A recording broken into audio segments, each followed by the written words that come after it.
the constant, magnetic awareness of him that followed her through every moment. Every shifter knew about fated bonds. The pull, the recognition, the bone-deep certainty that this person was yours. But those bonds were for people who mattered.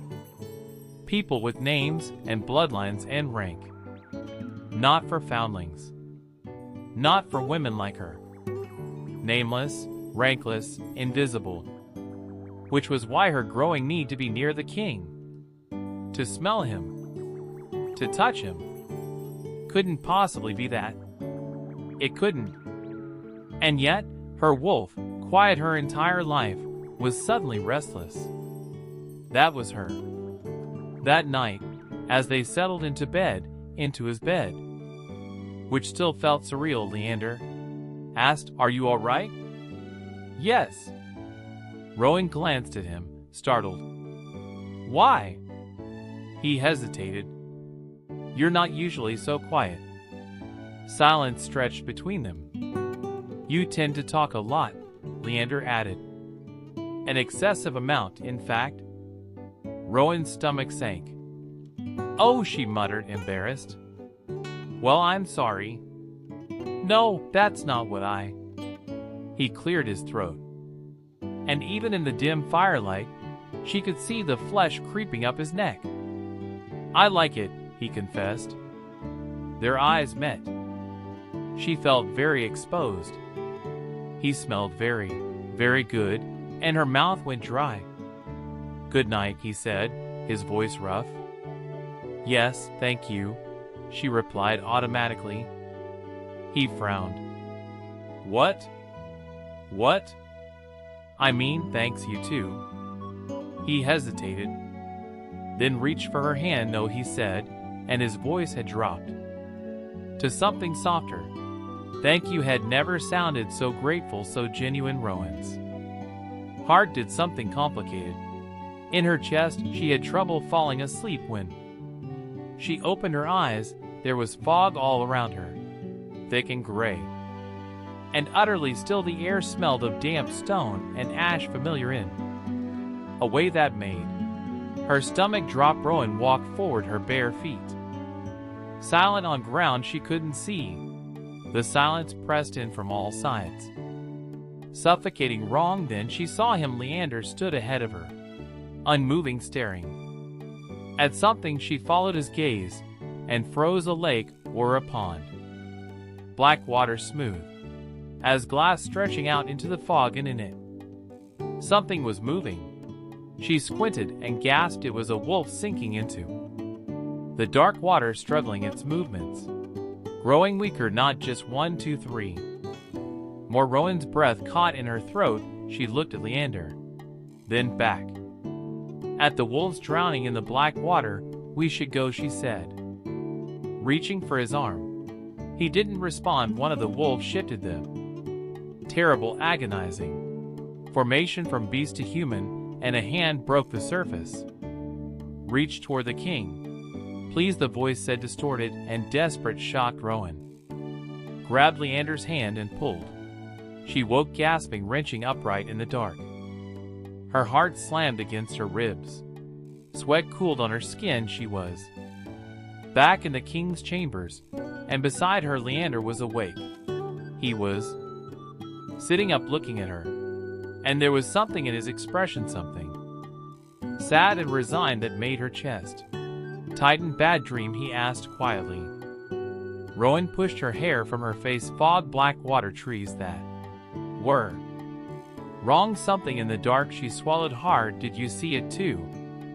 He froze, frowned, shook his head. "What?" he asked of him. "Financially, you were there." Rowan said the words, tumbling out. "In my dream it felt not like a dream, like a place, an actual place, and you were there. And it's not the first time." Leander's face went pale. "You've been there before." He looked shocked, appalled even. "Yes, she paused. "You're back here?" "Yeah, Leander, you should have known I was crazy. You should have been there." "Yes, I am weighing your own individuality. You waiting until fucking chance. You've been there too. It's where you go, isn't it? It's why You don't sleep. He moved away, swung his legs over the side of the bed, and put his head in his hands. She knew she was right. Why didn't you say anything? Rowan demanded, her voice rising. The healers, the council, Corbin, they've all been trying to help you. They've been trying to help. You should have said it wouldn't have changed anything. He interrupted, his voice flat. Rowan clenched her fists in the sheets. You don't know that. They've been able to follow you there too, haven't I, with this information? We can. He flinched. You should go, he said, the words cut through the air like a blade. Rowan stared at him. You want me to go? She watched the line of his shoulders, the tension coiled in his back. Go, Leander said again, still not looking at her. I didn't think. He paused. I don't want you getting stuck in that place too. I wasn't stuck, Rowan began, but what if you are? He turned to face her finally. What if instead of helping me you're being contaminated by me? What if I pull you in and you can't get out? She shook her head, reaching for him. Your Majesty, you don't know that. Go, he said. She tried to touch him, but his hand shot out, catching her wrist. It's an order, he said, meeting her eyes. Leave. The word came out as a roar echoing off the stone walls. Rowan flinched back like she had been struck. For a moment they stared at each other across the bed. Then she fled. She grabbed her robe with shaking hands and ran from the room, his rejection ringing in her ears. The door slammed shut behind her. In the empty corridor, she pressed her back against the cold stone wall and tried to breathe through the ache in her chest. Ed sent her away to protect her, maybe, but Ed sent her away all the same, and she had no idea how to fix this. Chapter 5. It had been a week since Leander had ordered her out of his chambers. 7 nights since she had slept in his bed, felt his warmth beside her, heard his breathing steady in the dark. 7 days of nothing.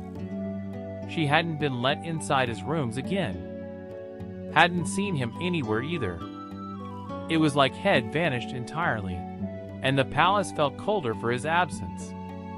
Rowan was worried, because if he wasn't sleeping, if he was back in that terrible place every night with no one to pull him out, she couldn't finish the thought.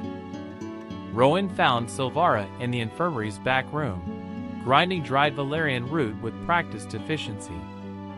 There's something you should know, Rowan said, closing the door behind her. About the king. Silvara looked up. Go on.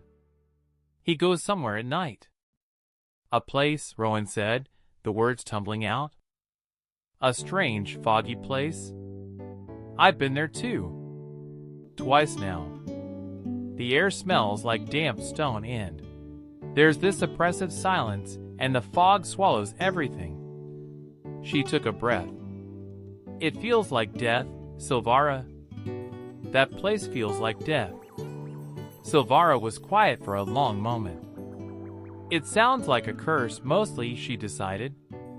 Rowan blinked at her. A curse? You think magic takes him to this place? It takes his mind, not him, Silvara said, wiping her hands on her apron. You don't see him disappear at night, do you? No. It sounds like a mind prison. And that sounds like magic to me. She paused, studying Rowan. What's strange is that you've traveled there too. Any idea why that is? No, Rowan said too quickly. She didn't want to talk about the pull she felt for him, the ache of his absence in her chest, or the way Head scented her that morning, the desperate hunger in it. She didn't want to be told she was imagining things that weren't there. So Rowan didn't talk about it. But her body betrayed her anyway. She became restless in his absence. Her wolf, quiet and docile her entire life, was suddenly agitated. She couldn't settle, couldn't focus, couldn't breathe properly. The migraine started, and she had to work with the curtains drawn, the room dim and closed. Then came the weight, a crushing heaviness in her chest, and beneath it all, a constant, gnawing anxiety that had no name and no cure. She caught glimpses of him occasionally, a flash of dark hair across the courtyard, his tall frame unmistakable even at a distance. But he never looked at her, never made eye contact, never acknowledged her presence at all.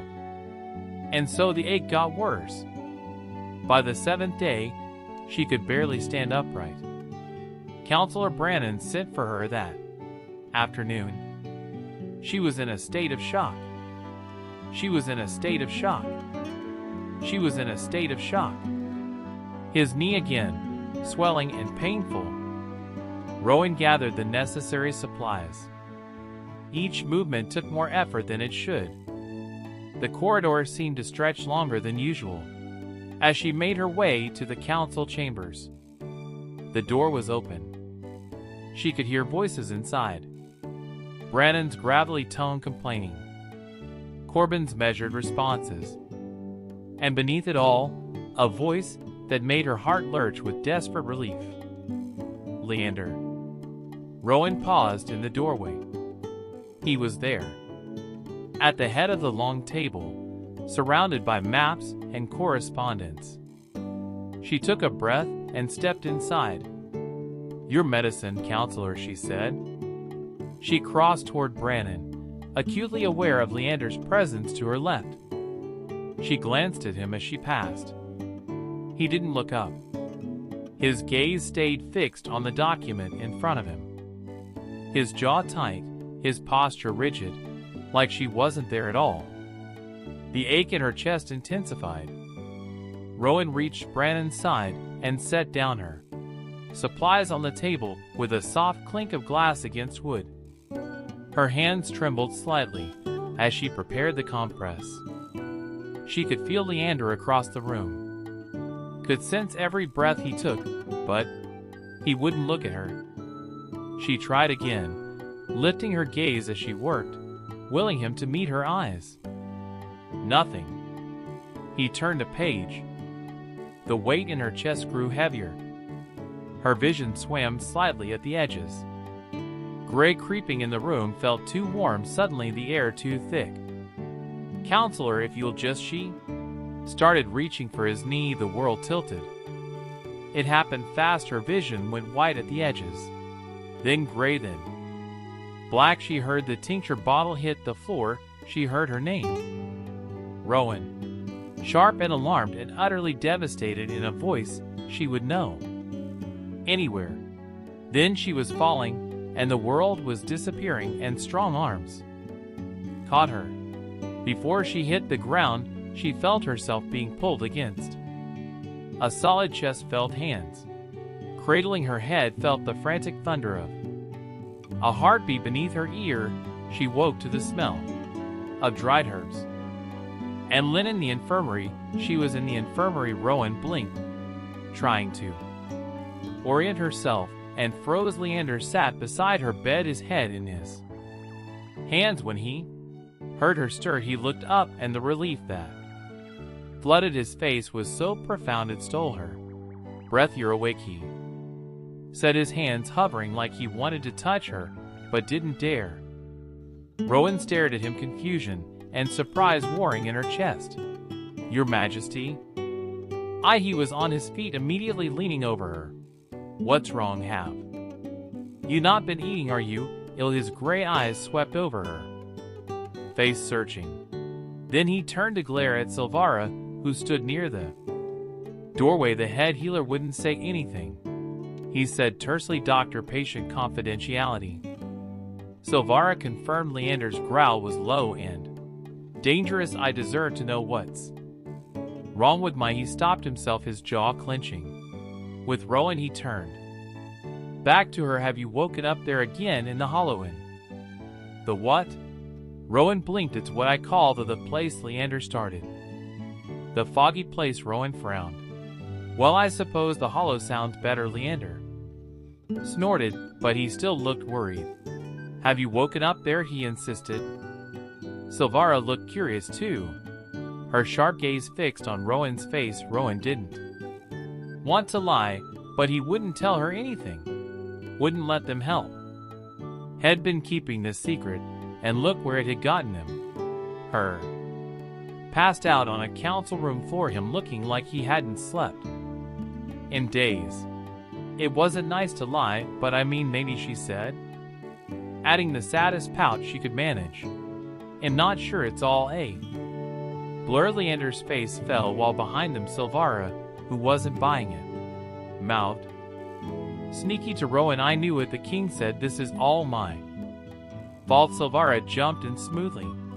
Your Majesty, perhaps now would be a good time to finally tell us. The healers have been looking for a way to help you about this hollow. When Leander looked defensive, she added her tone, gentle but firm for poor Rowan's sake. If anything, Leander sank back, his shoulders dropping, the fight going out of him, the steel claw pack. He said, his voice low and controlled, each word carefully measured. A road settlement on our borders led by an alpha named Ragnar who believed the throne had abandoned the borderlands. He and his people kept attacking raiding villages, killing innocents. His hands clenched into fists. I tried to negotiate a treaty. It failed. Ragnar wanted blood. He paused, swallowing hard. So there was blood. There was war. He sighed, his jaw tight enough that Rowan could see the muscle jumping beneath the skin. I ordered a march on the Grey Claw settlement because every other option had been exhausted. There was a battle. Another pause, heavier this time, and when he spoke again his voice had dropped to barely above a whisper. There was so much blood. Is that where Ragnar lost his life? Silvara asked. Yes, Leander said, not looking at either of them. I offered him surrender. He wouldn't hear it. Rowan watched his face, saw the weight of it pressing down on him. There was a witch, he continued. Failed Ragnar's mother. She cursed me, spat it through blood and broken teeth. Every night the dead will find you. Rowan gaped at him. Wait, so you knew you couldn't sleep because of some curse? Why didn't you tell us? Because it wouldn't have changed anything, Leander said, his voice rough. His jaw was tight enough to crack. Rowan reached out and took his hand, wrapping her fingers around his. Silvara stepped forward, her expression thoughtful. I know of this, which I know of. These types of curses, the magic isn't that strong, or shouldn't be. It should have broken by now, or at least it shouldn't make you so sick that you can't sleep at all. She frowned, her fingers tapping against her crossed arms. Strange that it's still going. Rowan squeezed his hand. Let me help, please, let us help. Leander shook his head, pulling his hand gently from hers. I'll do my best to fight the curse, but I won't have you sleep near me, he said. I won't risk pulling you into that place again. But Rowan started. No, he said, his voice firm. He stood, putting distance between them, his expression shuddering closed. I won't argue about this. He turned and left the infirmary without looking back. Silvara waited until his footsteps had faded down the corridor before turning to Rowan with a knowing look, one eyebrow raised. Lying about having nightmares, she said mildly. Crafty. Rowan had the grace to look guilty. He wouldn't let us help otherwise, she defended. You're much the same he and you, Silvara observed. Rowan startled because Silvara was comparing her to a king. What do you mean? She asked. You've been sick too, child. Don't think I haven't noticed, Silvara said. I'm not sick, just slightly. Rowan tried. You passed out, Silvara interrupted flatly. Rowan shut her mouth into the arms of your king, no less. Silvara continued. Who brought you here? Growling at everyone who tried to approach. It doesn't take a genius to figure out what's going on here. Rowan's heart beat faster. And what would you say to her? She said. Him Not sick, I'm not sick, I'm not sick, I'm not sick, I'm not. Sick, I'm not sick, I'm not sick, I'm not sick, I'm not sick. Am not sick, I'm not sick. What would you say is going on? Mistress Silvara, you share a bond, she replied, you and him incomplete. One pulling you together, the harder you resist, the harder it will pull. Rowan's face burned. No, but he doesn't want me, he doesn't want me.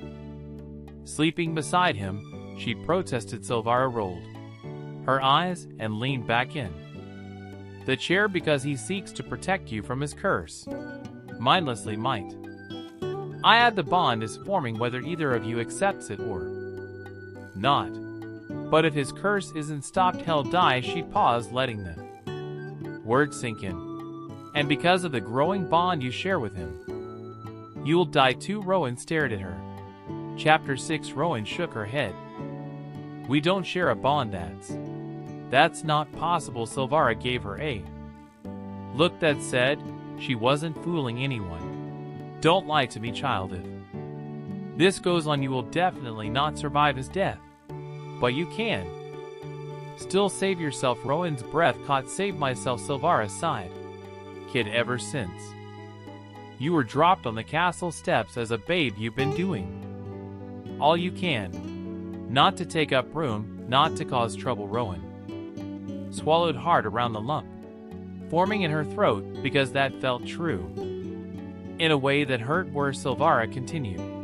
You've been trying to be useful all your life, useful to others because you think you don't deserve anything otherwise, but you are more than what you can give others. You deserve a life for you. She squeezed Rowan's hand. Leave, she said. Protect yourself. Rowan stared at her, scandalized.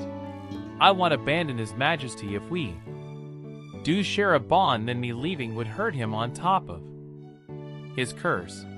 She shook her head, her voice fierce. I can't leave him to die. You love him. Silvara sighed. Rowan didn't deny it. The words hung in the air between them, true and terrifying and undeniable. He will not let you help him, Silvara said. You can't save someone who doesn't want to be saved. Rowan's jaw set. Watch me, she declared. She found Corbin in his office, a small room off the main corridor lined with maps. My lord, I'm sorry to come unannounced. Rowan started, ready to launch into the argument. Shed been preparing the entire walkover. Actually, I was going to call for you, Corbin interrupted calmly. Rowan barreled on, too nervous to stop. I know him, just a nobody herbalist. Well, true, Corbin said, leaning back in his chair. But you are the king's mate. Rowan ignored him and went on. But his majesty is being a stubborn ass. And she stopped, blinked. Wait, what did you just say?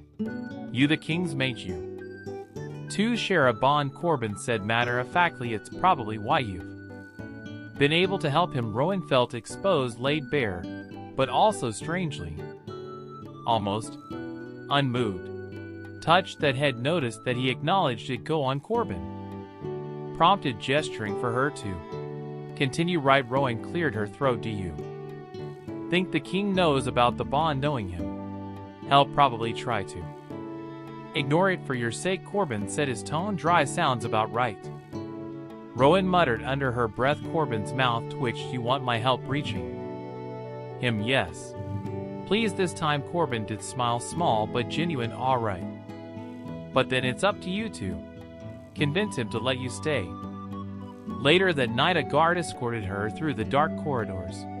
At Corbin's command, the palace was quiet, most of the household asleep. Their footsteps echoed off stone walls, and Rowan's heart beat faster with every step closer to his chambers. The guard opened the door for her without a word and left her there, alone in the king's rooms. Rowan stood in the middle of the floor, her hands twisting together, and tried to calm her racing pulse. She had been wanting to get back inside this room for days, had ached for it, dreamed of it, but now that she was here, she felt less sure. What if he sent her away again? She moved to the bed, and sat on the edge smoothing her hands over the dark coverlet. The room smelled like him, the room smelled like him, the room smelled like him. It wrapped around her like a comfort and an ache. All at once, she waited when Leander stepped inside and froze. He stared at her like she was an apparition. Rowan, he asked, disbelieving. She rose quickly. Your Majesty. His hands clenched into fists at his sides like he wanted to reach for her, but was physically restraining himself. Rowan, it isn't safe for you to be here, he said. He said, he said, he said, he said, he said, he said, he said, he said, he said, he said, he said, he said, it isn't safe for me to stay away, Your Majesty, she replied, holding his gaze. Leander looked torn, his body rigid with tension. It'll be fine, you should, but how do you know it'll be fine? Rowan interrupted, moving closer. He stilled, watching her approach like she was something dangerous. She could see his pupils dilate, could see the way his breathing had quickened. The less time we spend together, the better, he said, almost pleased her. It's safer. She stopped directly in front of him, saw the way his throat worked when he swallowed. That's not true, she said softly. She reached for him slowly, giving him time to pull away. He didn't. His eyes closed when her palm touched his cheek. We share a bond, you and I, Rowan said, her thumb stroking along his cheekbone, which is precisely why you shouldn't be here, Leander said. Why you should run? Rowan studied his face. So you knew? She observed. About the bond, he snorted, a bitter sound, but his hand came up to cover hers. Of course, I knew. How could I not? It's been days of your scent haunting me. I smell you everywhere, in the corridors, in the council chambers, on my sheets, even though you haven't been here. You reaching for you, and you're not there, and it feels like I'm dying. I can't think, can't focus, can't. Rowan kissed him. She surged up on her toes and pressed her mouth to his, swallowing the rest of his words. And he responded immediately, his hands coming up to cradle her face, tilting her head exactly how he wanted it. We shouldn't. He paused against her lips even as he walked her backward until her back hit the wall with a soft thud. Do you not want to? She asked breathlessly. Leander chuckled low and rough. Can you not feel how much I want to? He asked, his breath warm against her mouth. But I also want you safe. We'll be safe if we stay together, Rowan said, biting her lip. Being away from you, it don't say that, Leander protested. It hurts me, she finished anyway. It's why I fainted. Rowan, her name was a groan. Agonized and longing, she kissed him again, pouring everything she felt into it. And he responded with equal fervor, his hands sliding into her hair. If you don't leave right now, he said, I won't be able to stop. Rowan looked up at him, at the conflict warring in his gray eyes. If you want me to go, then make me go. He stared at her for one long suspicious moment, then his mouth crashed against hers with renewed hunger, and this time there was no hesitation. He lifted her, just picked her up like she weighed nothing, and she wrapped her legs around his waist. On instinct, he carried her across the room, his lips never leaving hers, and laid her down on the bed, settling between her legs, his weight a welcome pressure. Rowan's fingers fumbled with the buttons of his shirt, needing to feel his skin, needing more contact. The world narrowed to sensation, the heat of his mouth on her throat, the drag of his hands across newly bare skin. What followed was overwhelming in the best way, new and tender and passionate all at once. The pleasure built slowly, steadily, until Rowan was clinging to his shoulders, lost in the sensation of being completely connected to him. You finally came. It crashed over her in waves, and she cried out his name. Leander followed with a groan and bit Down on her neck, the mating bite instinctive, and claiming the bond snapped. Into place like a lock clicking home, Rowan felt it settle in her chest, warm and golden and right, connecting her to him in a way that went deeper than flesh, deeper than thought. She bit him back on instinct, marking him as her husband and her husband's son and his wife's second Kiara, hers, and felt his answering groan vibrate against her teeth. The bond flared brighter, complete now, sealed. They made love again and again. Each time was different. Slower, then faster, then achingly tender. Learning each other, claiming each other, until they were both exhausted and sated and utterly wrung out. Finally, Leander rolled onto his back and pulled her against his chest, his arms wrapping around her like he never intended to let go. She felt him surrender to sleep, his breathing evening out, his body going heavy and relaxed. Beneath her, joy swelled in her chest. She'd done this. She'd given him this. He was sleeping peacefully with her in his arms. The future felt bright, possible. Rowan closed her eyes and let sleep pull her under. She woke up surrounded by fog. Chapter 7. The fog was alive. It moved with intention, pressing against Rowan's skin like hands in the dark, cold and invasive and wrong. The air smelled of ash and grief and the absence of hope. "Leander," she called out, her voice swallowed almost immediately by the oppressive silence. This was never a nightmare, she realized with creeping horror. This was a prison, a cage built specifically to hold him, to break him. Night after night after night, she found him on his knees in a clearing, if it could be called that, a space where the fog, then just enough to see. "Leander." Rowan rushed forward, her bare feet silent on the too soft ground. He was diminished in a way that made her heart stop. The man she knew, the king who commanded a room simply by entering the room. The man she knew, the king who commanded a room simply by entering it. The wolf whose presence was undeniable was stripped away here. What remained was so utterly defeated it made her chest ache. She dropped to her knees beside him, reaching for his face. "Leander, look at me. Please." His eyes were fixed ahead, staring at something in the fog. Rowan followed his gaze, and her breath caught. Figures moved at the edge of the clearing. Shapes with faces she didn't recognize. Soldiers in torn uniforms. Civilians with wounds that would never heal. Wolves in human form with eyes that reflected nothing but death. "The dead won't leave you alone," she murmured, understanding settling over her like ice water. So much death. But of course, what did she expect from a war? He was being haunted by thousands. They stood silent at first, then began to murmur.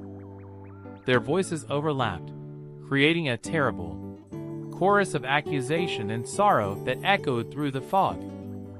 Some leapt, some screamed, and Leander just watched like he couldn't bear to close his eyes.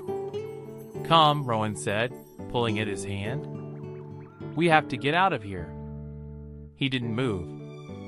She felt his pain through the bond, a crushing wave of sorrow and guilt so profound. It nearly dragged her under with him. Then the sorrow intensified, crystallized, focused. One figure stepped forward from the mass of dead, closer than the rest. A young woman, small, with gentle eyes, and a wound in her chest that would never close. Blood stained the white cloth she clutched in her hands. "Ada," Leander murmured, and the name came out broken. "Who is she?" Rowan asked, though she could feel his guilt and horror intensifying. Suddenly, the bond flared, and she saw the young woman running toward their line, white cloth raised high, her face desperate and horrified. Hopeful, trying to broker peace for her people. Someone shouting. Chaos. The terrible moment of hesitation that lasted too long. And then she was falling, the cloth still clutched in her hands, surprise and betrayal written across her face.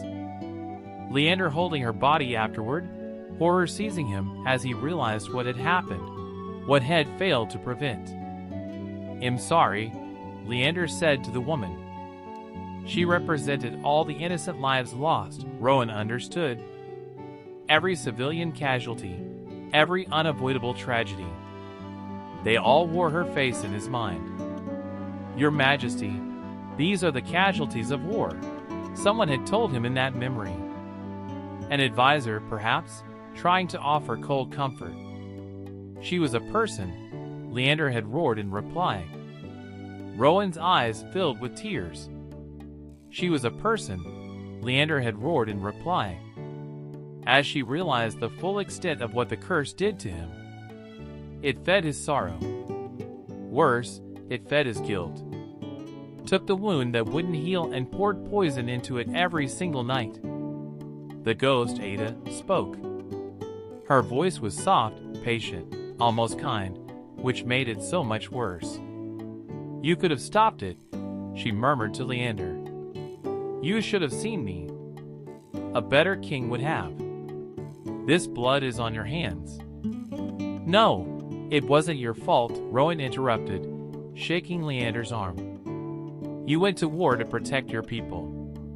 Because Ragnar didn't accept peace. You did your best in a terrible situation." But even as she said it, she realized the horrible truth. These weren't the ghost's words. They were his. The curse had taken his guilt and given it a mouth. And every night it fed him the poison he already believed. "You can't save someone who doesn't want to be saved," Silvara had told her. Rowan watched Leander's head dropping, his hands pressing flat against the yielding ground. She could feel him through the bond, and what she felt wasn't fear. It was agreement. He wasn't fighting the hollow.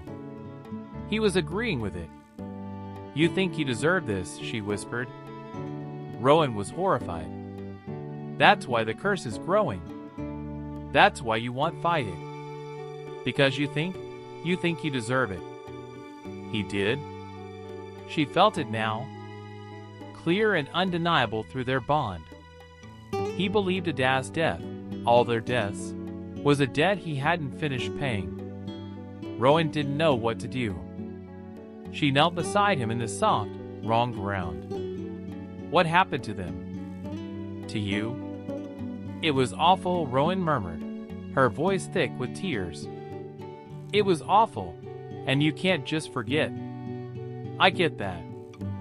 I'm sorry." Leander's head lifted slightly. His eyes found hers, and they were raw, stripped of every defense. "She ran toward the line," he said. "She was carrying a white cloth. She was trying to surrender. And I did not see her in time." Feeling his guilt and shame at full force through the bond. "You were not enough to stop it," she said to Leander, forcing the words out past the lump in her throat. "But no one could have been. That is not a failing. That is the truth of war. It doesn't say anything about you." She paused, then continued, her voice softer. "My parents abandoned me, and for so long I thought I deserved it. That if I'd been better somehow, they would have kept me. But that's not how it works." She looked at the ghosts surrounding them, then back at Leander. "I deserve to move on from the past, to heal. And so do you. And so do they." Her gaze swept over the crowd of dead. "You're all trapped here. But you can let them go." Rowan felt the tears on her face, and didn't. She didn't wipe them away. She reached out and took Leander's hand, gripping it tightly. "Let her go," she said, her voice breaking. "Let her rest. You are allowed to put this down." For a long moment, nothing happened. Then Leander's fingers tightened around hers. "I'm sorry," he said again. "I'm sorry I couldn't save you. I'm sorry for all of it." The fog began to thin. The dead were gone. The dead, one by one, turned away and dissolved into the gray like breath into cold air. Their voices faded. Adascos looked at Leander one last time. She closed her eyes. She was gone. The fog dissipated. Leander fell forward into Rowan's arms. She caught him, holding him tightly as he shook. As the year of grief and guilt finally broke open and poured out of him. "I've got you," she whispered against his hair. "I've got you." Rowan woke in his arms, in his bed, in the warm, familiar darkness of his chambers. She blinked, disoriented, her heart still racing from the hollow. Leander was awake beside her, looking down at her with eyes filled with tears. But he was smiling, a small, fragile, genuine smile.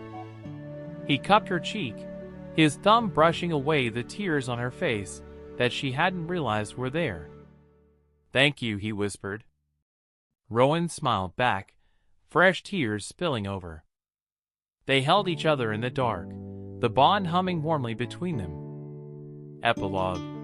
The curse didn't break all at once. Leander still had nightmares. The guilt didn't disappear just because he'd chosen to let it go. Grief didn't work that way, and neither did healing. But Rowan was there. Every time he woke in the dark, she was there. She just held him and listened when he needed to talk. And slowly, painfully slowly, he learned to speak about the war. "You're allowed to remember them," she told him one night. "You're allowed to grieve, but you're also allowed to live." It took months, but the nightmares grew less frequent. And night by night, he learned to sleep peacefully beside her. His mate.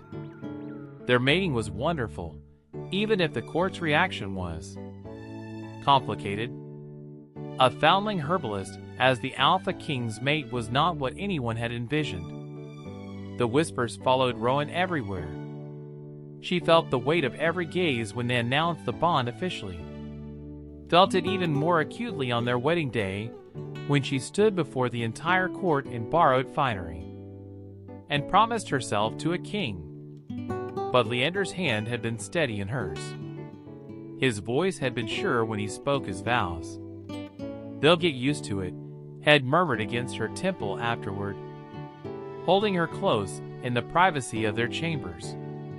"If not, they can take it up with their king, who happens to be unreasonably fond of his mate." Now, months later, Rowan woke slowly to pale morning light filtering through the curtains. Leander was still asleep beside her, his face peaceful, his breathing deep. Sleep and even. One arm was wrapped around her waist, holding her close even in sleep. No nightmares. No fog waiting to pull him under. Rowan watched him for a moment, warmth blooming in her chest. Then she settled back against his shoulder, letting her eyes drift closed. And they slept.